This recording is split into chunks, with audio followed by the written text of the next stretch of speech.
मोजां खोथा जोंना प्रमद बर' सारा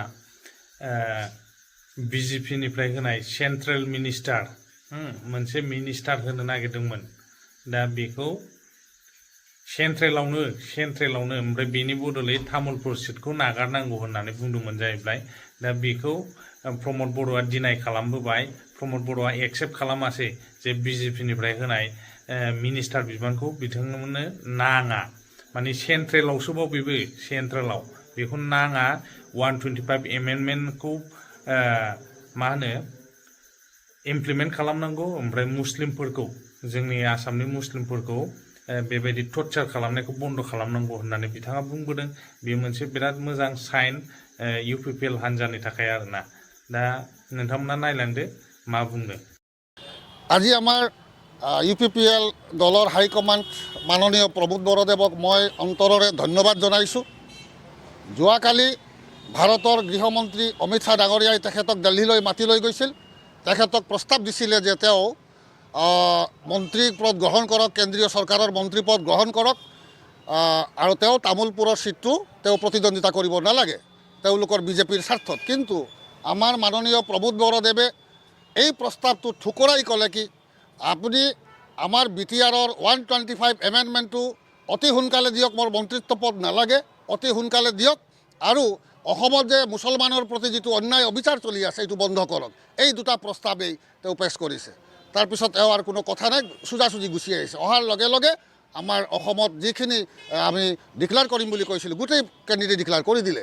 আজি চাওক বিজেপিৰ অৱস্থা এনেকুৱা হৈছে তেওঁ ত্ৰিপাপ যিটো কয় সেই তাতেই পৰিছে। জুবিন গাৰ্গৰ সমস্যা, 7 জনগোষ্ঠীৰ প্ৰব্লেম আৰু ট্ৰাইবেলৰ প্ৰতি অন্যায়, মুছলমানৰ প্ৰতি অন্যায়, এই সকলো মিলি ত্ৰিপাতত পৰিছে বিজেপি।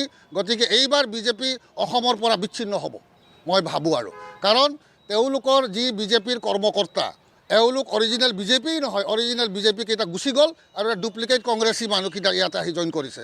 বৰ্তমান যি দিলীপ শইকীয়া ডাঙৰীয়া তেখেতৰতো অস্তিত্বই নাই, এনেই অহা যোৱা কৰি আছে। তেখেত যে এজন সভাপতি তেওঁৰ কথাৰ দামে নাথাকে, আমি সেইটো কথাটো যোৱাকালি আমি গম পাইছোঁ। ধন্যবাদ এইখিনি আৰু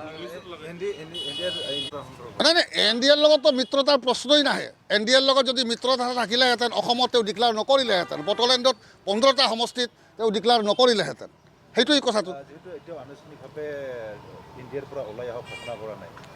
নাই নাই ঘোষণা কৰি দিছে, এইটো আৰু বুজাব নালাগে নহয়, ওলাই দিছে। আমি তেওঁলোকৰ বিৰুদ্ধে কেণ্ডিডেট দিম তাৰ মানে কি এইটো ওলাই অহা আৰু মুখেদি ওলাই অহা ক'বই নালাগে। কেমেষ্ট্ৰিটো মিলা নাই বুলি ক'লে নহয় যোৱাকালি।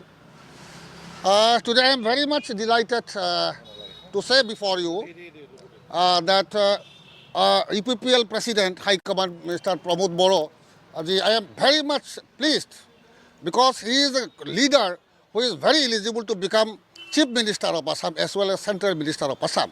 Yesterday the Home Minister Mr. Amit Shah invited him to Delhi to give a proposal. What the proposal was that he is to take one ministry berth, but he denied it. Instead of that, Home Minister asked him to leave the Tamulpur constituency such that the BJP will confirm their seat. But he denied it. Instead of it, he answered that first of all, you have to do the long pending demand of BTR 125 amendment. And apart from that, the torture against in Muslim people in Assam, it should be stopped. That was he totally denied the proposal. So I am very happy for that. Moreover, the existence of the present BJP is nowhere in Assam.